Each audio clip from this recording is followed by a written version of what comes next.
para concluir.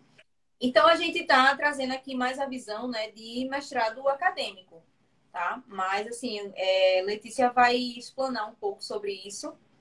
E a gente separou algumas questões chaves aqui, né, para a partir delas a gente conversar.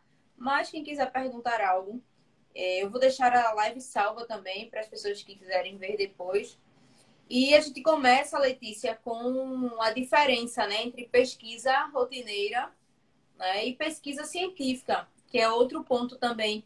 Oi, Ari, tudo bem? A Ariane está por aqui. Que é outro ponto também que a gente precisa diferenciar, né, para começar as pessoas a entenderem. Gente, o objetivo aqui não é esgotar o tema, né? O tema é muito amplo, mas a gente vai alguns minutos aqui. Também não sei se é necessário a gente chegar até 1 hora de live, mas o importante mesmo é deixar, né, o conteúdo e as dicas mais importantes. Letícia, fica à vontade e eu estou por aqui para a gente dialogar. Vamos lá, isso é uma conversa, né? Vamos conversar. Pois Pronto. é um papo, né? O papo de mestre já é o É tema. um papo. Vamos embora, quase um cafezinho aqui, né? À distância. Bem, pessoal, como Karina bem falou, meu nome é Letícia, sou mestre em Direitos Humanos lá pelo programa de pós-graduação da UFPE em Direitos Humanos. E muitas pessoas, quando vão começar a fazer o preparatório, que eu e meu colega Lucas, que ele está até aqui presente do TCC, a gente geralmente dá essa aula, né? Qual a diferença entre pesquisa rotineira e pesquisa científica? Então, assim, muita gente que vai fazer o preparatório com a gente pergunta isso, porque geralmente são advogados, estão acostumados a fazer pesquisa jurisprudencial, pesquisas legais, né, para fundamentar peças jurídicas. Já tiveram outras experiências, como pesquisa na área, por exemplo, de outras relações, por exemplo, jornais, né, que também é outra situação. E aí a gente vai dizer qual a diferença entre pesquisa rotineira e pesquisa científica. Pesquisa rotineira, gente, é aquela que quando você está, digamos, na quarta série do ensino fundamental, a professora vai lá e chega, pesquise sobre o mico-leão dourado. E aí você, naquela época que nem tinha internet, ia lá procurar na enciclopédia da sua avó o que era mico-leão dourado. E aí você ia lá e copiava exatamente o que tinha escrito na enciclopédia. Até hoje muita gente faz isso, sendo que de site da internet, né? Então, isso seria a pesquisa rotineira. Geralmente só traz um tipo de fonte, né? E não precisa relacionar algumas regras de metodologia, como, por exemplo, a regra da ABNT, a regra da Associação de Normas Brasileiras e Técnicas. Então, quando a gente vai fazer uma pesquisa científica, a gente precisa ampliar o nosso olhar. Quando a gente amplia o nosso olhar, a gente não pode partir de uma fonte apenas. A gente pode até usar, por exemplo, um autor como, digamos, Herrera Flores, como marco teórico, mas ele não vai ser a nossa pesquisa. Ele vai ser a lente que a gente vai usar. A gente precisa fazer uma pesquisa científica a partir de várias perspectivas. O que foi que tal autor falou sobre essa temática? Por exemplo, se for o caso de violência doméstica. E esse outro, nessa perspectiva. E aí, a partir desse estudo de várias fontes, a gente chega a um trabalho autoral, um trabalho seu, né? Que é fruto do resultado de tudo aquilo que você pesquisou, que você amadureceu. E, finalmente, enquadrando naquelas regras da ABNT, que não são apenas regras de formatação, tá, gente? Tem a ver também com questão de coesão textual, que elementos precisam estar, por exemplo, na introdução, na fundamentação teórica e por aí vai. Então, essa é a principal diferença. Enquanto a pesquisa rotineira é aquela que você está discutindo com um amigo, e o amigo pergunta: eu acho que o Brasil foi descoberto em 1501. Aí quando o outro, eu vou pesquisar aqui no Google, isso é uma pesquisa rotineira. Não, na verdade, Pedro Álvares Cabral chegou em 1500. Que até isso é discutível, viu, gente? Que vão dizer que O Brasil já era descoberto, quem descobriram foram os índios, né? Então já tem aí uma outra narrativa. Seria uma pesquisa rotineira, você está ali e vai pesquisar. E pesquisa acadêmica, não. Pesquisa científica, você precisa seguir um método científico. Então, é mais ou menos isso, Karina. Muito bom. E por falar em método científico, né, a gente tem vários, né? A gente já entra nas questões da pesquisa qualitativa, né? A pesquisa quantitativa, nos tipos de pesquisa, né? Que vai entrar um pouquinho também paralelo à questão de método, e a gente tem também que entender, a partir daquela minha escolha, quais são os instrumentos, né, de coleta de dados que eu vou ter, porque como você bem falou, a gente tem a diferença, né, da pesquisa científica e da pesquisa rotineira. E uma pesquisa científica, ela realmente tem que apontar dados e dados sérios, né? A gente não pode falsear uma pesquisa. Então, é importante também, gente, ter um entendimento sobre, né, a pós-graduação, né? E aí Letícia também traz essa fala para diferenciar, né, a pós-graduação stricto sensu e a lato sensu. E isso tem tudo a ver também, né, com o nosso tema, com o que a gente está querendo dialogar aqui com vocês. E Letícia, fala um pouquinho para a gente, né, sobre isso. O porquê diferenciar, qual a importância disso, o porquê entender, né, essas questões de pós-graduação stricto sensu e lato sensu. Sim. Karina, aqui no Brasil a gente tem a distinção entre a pós-graduação lato sensu e a stricto sensu, como você bem falou, né? E enquanto a lato sensu, ela se refere às especializações, as chamadas especializações, MBA, que é Master Business Administration, né, também, elas se referem aqui a lato sensu. Lato é justamente o sentido mais amplo, né? Então, por exemplo, eu vou estudar violência doméstica, eu vou estudar direito da pessoa com deficiência, eu vou tentar abarcar o maior número de situações jurídicas, sociais, políticas relacionadas àquele tema. Imagine um lago que você quer saber mais ou menos o tamanho dele, o diâmetro, né? Mais ou menos ali, o diâmetro. Qual o tamanho desse lago, assim, a superfície? Esse seria o intuito da Lato Sensu, né? Da especialização do Master Business Administration. Que o Master Business, geralmente, ele está focado em resolver um problema profissional, né? Um problema organizacional bem focado. Já a pós-graduação, estricto senso, ela vai fazer o seguinte, não tem esse lago é amplo, né? Esse lago... Nossa, dá para eu ver a margem de um lado para o outro, o diâmetro. Mas o que é que eu vou fazer? Eu quero saber a profundidade desse lago. Então, eu vou lá vestir aquela vestimenta que a gente, escafandro, né? Para a gente descer lá nas profundezas. E vou escolher um local onde eu vou mergulhar. Então, eu seleciono aqui um local e vou aprofundando. Isso é a pós-graduação stricto sensu. Você pega um tema mais específico e aprofunda ele o máximo possível. Você vai ver ali realmente aspectos mais teóricos, né, mais profundos do que uma especialização faria.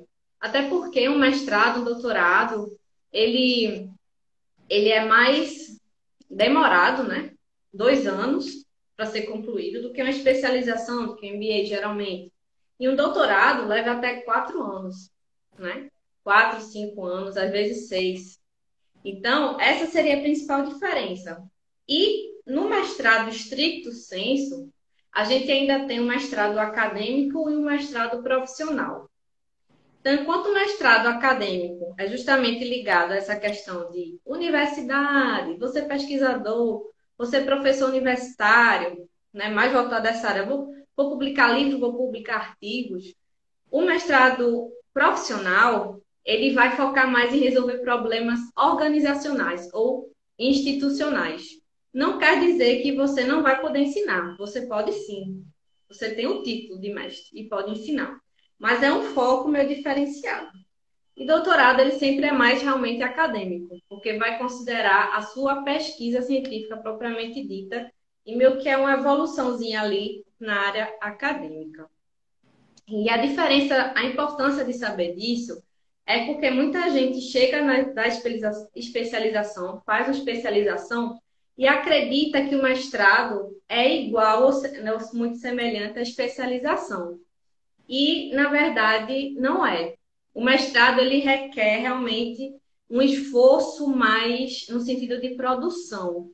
Enquanto lá na especialização a gente tem aquela mais produção, até pode ter prova, né, nas disciplinas, mas a produção acadêmica propriamente dita é mais no TCC, né, na monografia de conclusão da especialização. E durante o mestrado não, a gente está tendo que produzir artigo a cada semestre, é importante, né?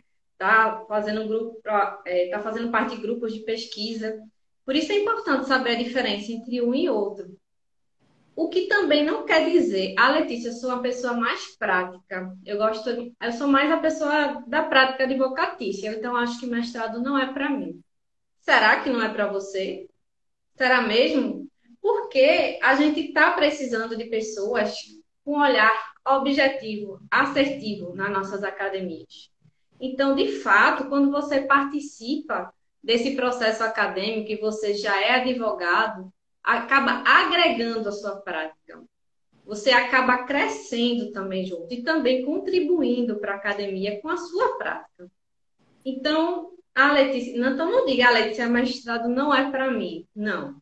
Veja realmente o que seu coração diz. Você quer fazer mestrado? É possível. Não é só porque você é prático que não é necessário fazer mestrado, né? É até desejável, tá bom? Essa é a maior importância.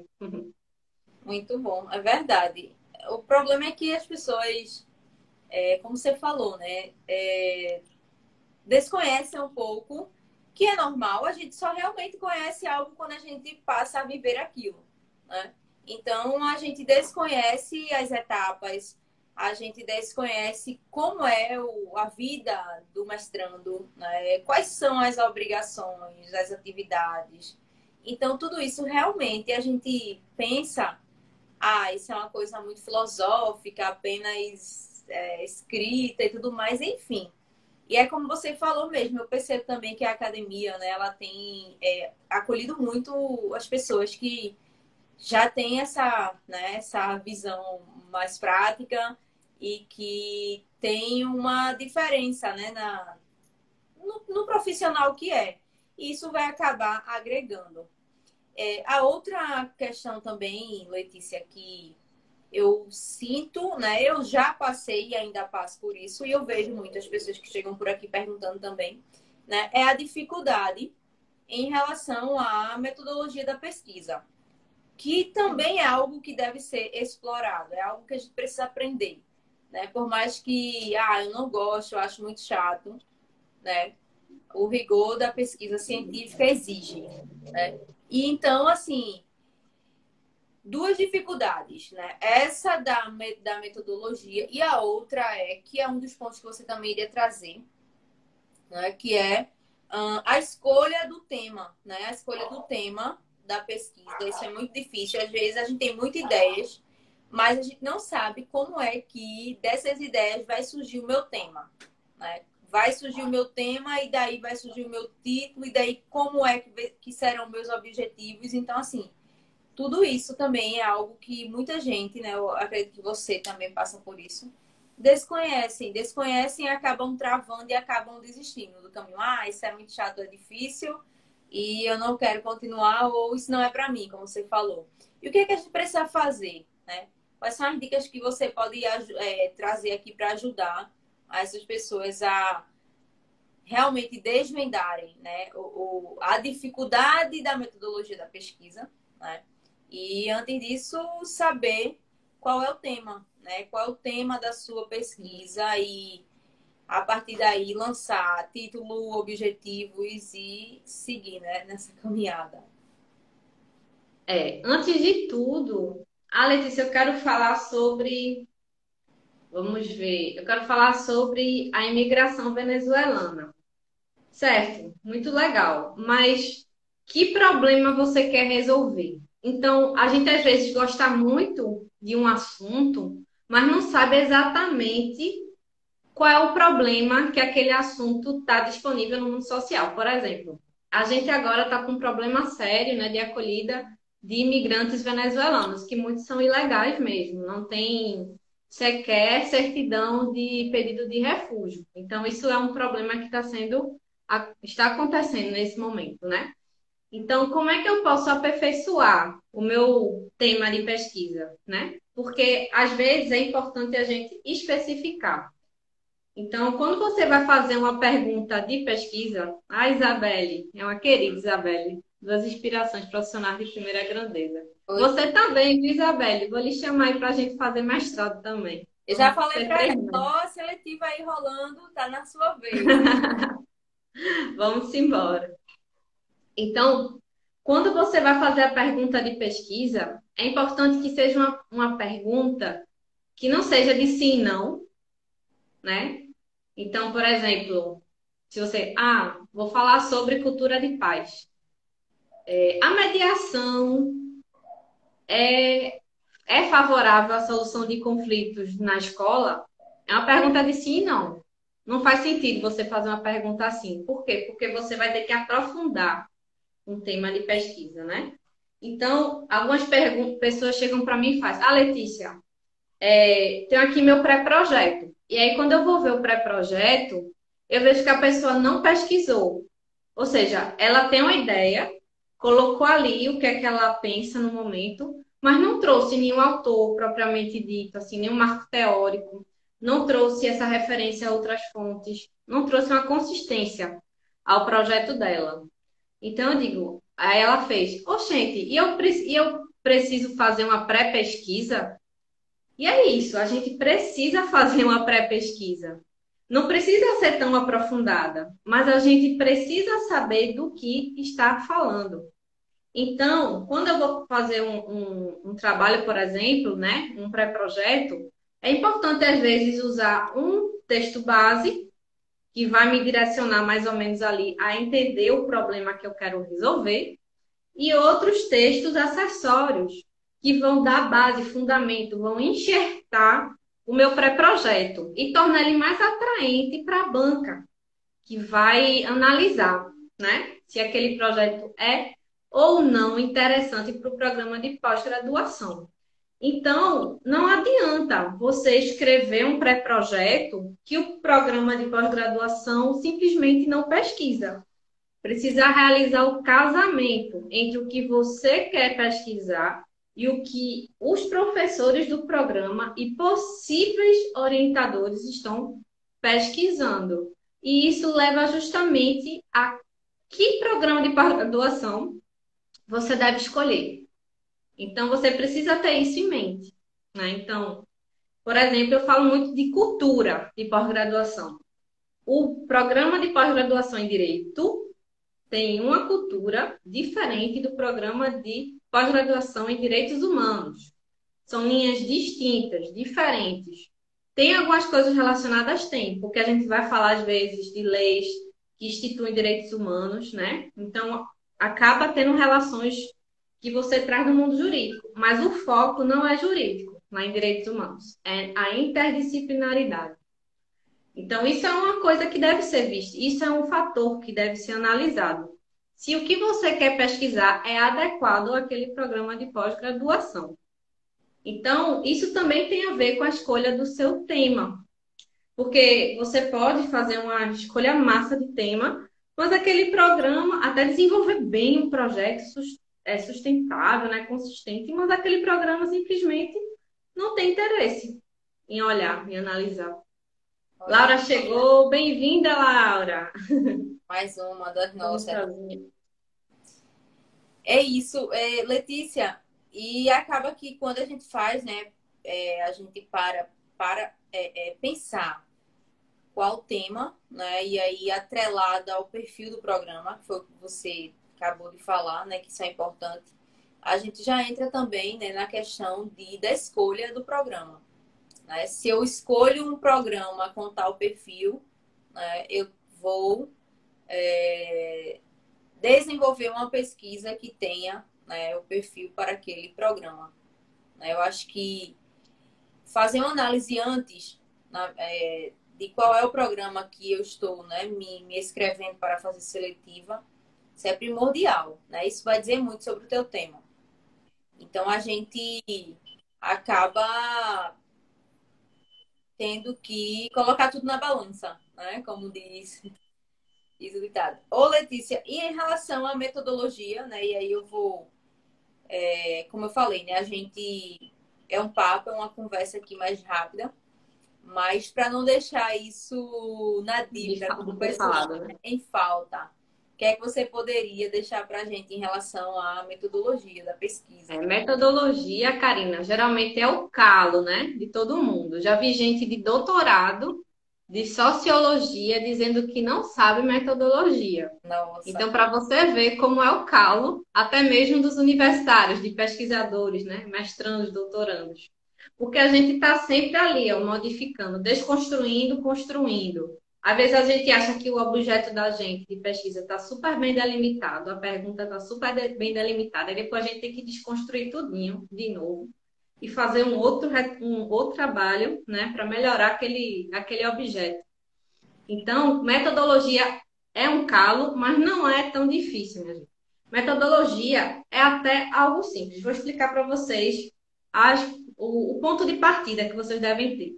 Então, quase que ia caindo aqui. Calma. Então, por exemplo, na pesquisa, a sua pesquisa pode ser qualitativa, quantitativa ou mista. Quando ela é qualitativa, Letícia, que não me estranha, o que é isso qualitativo? Qualitativa tem a ver com o conteúdo da sua pesquisa. O que é que você vai pesquisar? Por exemplo, tem muito a ver com teorias, tem a ver com. Você vai estudar as leis, por exemplo. Você quer fazer pós-graduação em direito.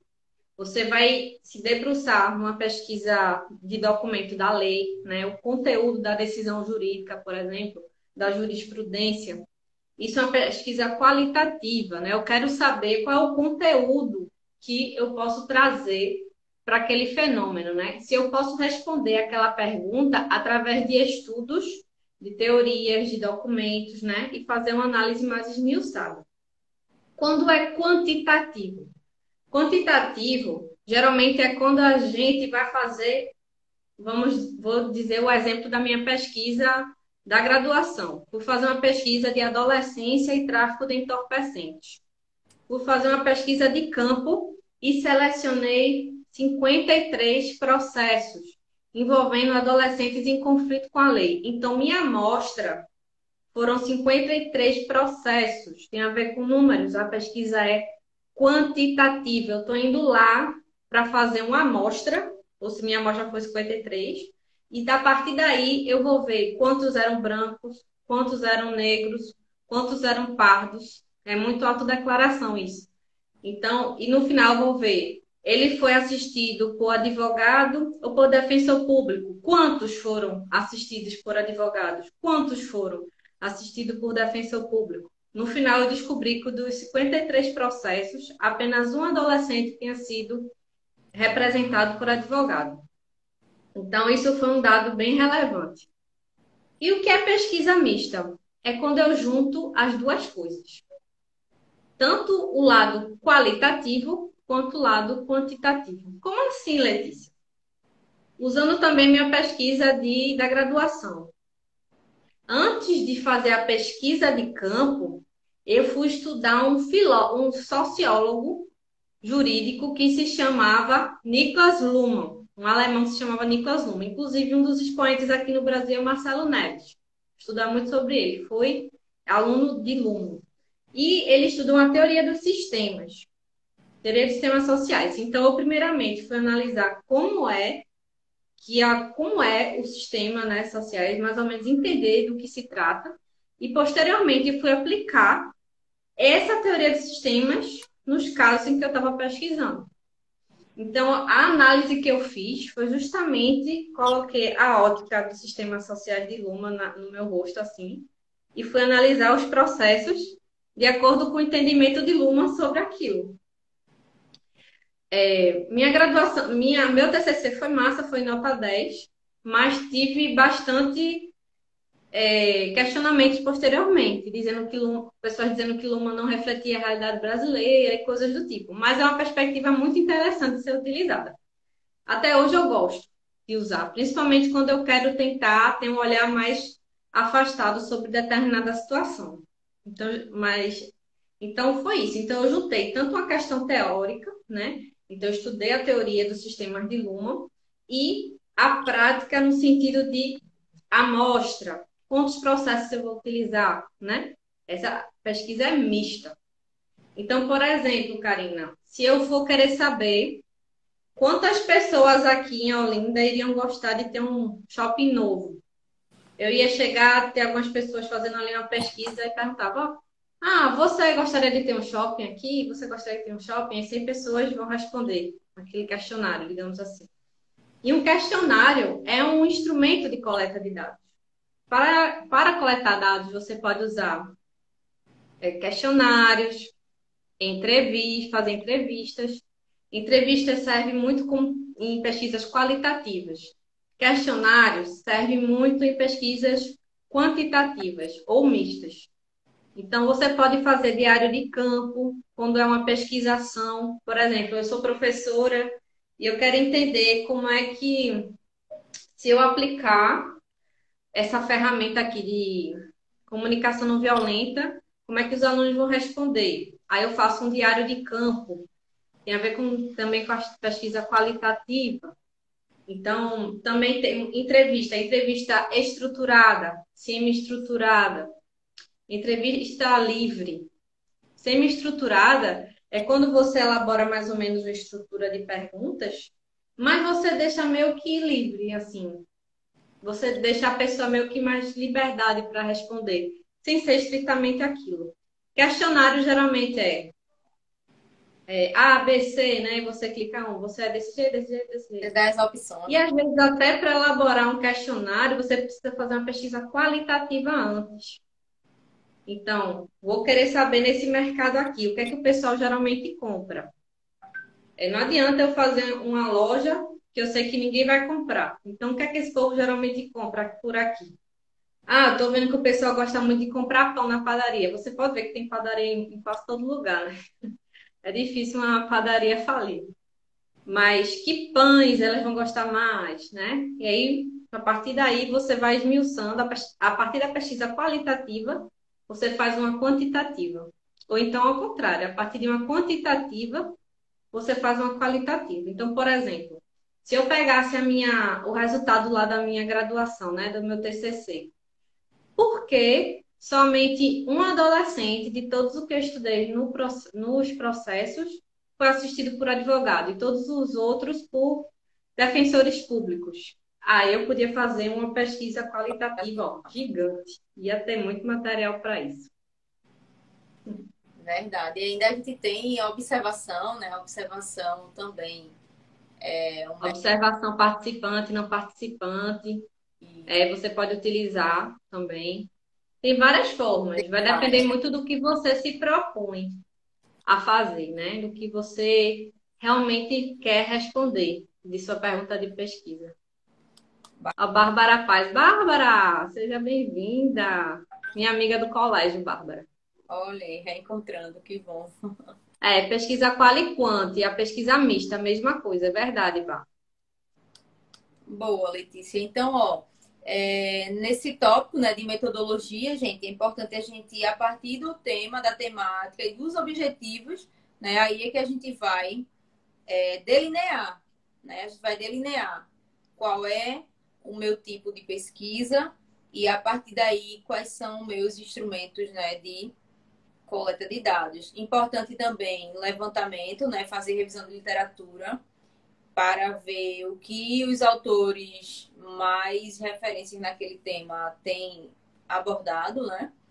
E nesse ponto eu acho que a gente acabou aqui, né, deixando algumas das principais informações que a gente queria, justamente para ajudar aí o pessoal que está assistindo e os que vão assistir depois, né, Letícia? Então, assim, eu fico muito feliz pelo seu tempinho aqui que você disponibilizou, a gente sabe, eu sei que você está bastante corrida. Para quem não conhece, gente, Letícia, ela tem, né, ela é mentora num projeto para justamente, né, preparar, é um preparatório para a seletiva do mestrado em Direitos Humanos, que está com o edital aberto. E se porventura alguém tiver interesse depois, né, procura Letícia, porque eu super indico, ela é uma fera, trabalho muito sério, Lucas também, né, que é o parceiro de Letícia aí nessa empreitada. Então é isso, agradecer. Mas, Karina, uma coisa, quem entrar lá no Instagram, L3 Mentoria, você pode clicar lá e tem vídeo no YouTube falando um pouco mais sobre metodologia de pesquisa. Tem um vídeo novo que subiu de Lucas falando como dissecando o edital, né? Sabe, para mostrar o que é necessário para você realizar a seleção do programa de pós-graduação. E também tem um grupo do Telegram, que a gente vai colocando as novidades lá para quem quer realmente entender mais sobre metodologia. Além disso, se você quiser também saber um pouco mais sobre como pesquisar, envia um e-mail para o l3mentoria@gmail.com, que a gente envia para você um e-book gratuito que vai te ajudar nesse ponto de partida aí para se tornar um grande pesquisador. Pois é. Então é isso, Letícia. Muito obrigada pela participação aqui. Né, eu considero que a gente encerrou, né? E se por acaso depois as pessoas vierem, né, tirar alguma dúvida ou perguntar algo, querer saber de você, aí eu te encaminho, tá bom? Muito obrigada. Eu que agradeço, Karina. Muito feliz de estar aqui com você presente. Eu também estou à disposição aí para qualquer dúvida. Pode se comunicar comigo lá pelo Instagram, LetiProf, tudo junto. Ou também pelo e-mail que eu falei para vocês, l3mentoria@gmail.com, que a gente está aí disponível. Muito bom, Letícia. Obrigada, Obrigada, viu, tá? Karina, pelo convite. Estou muito feliz de estar aqui. Muito bom. Tchau, tchau. Beijo. Beijo.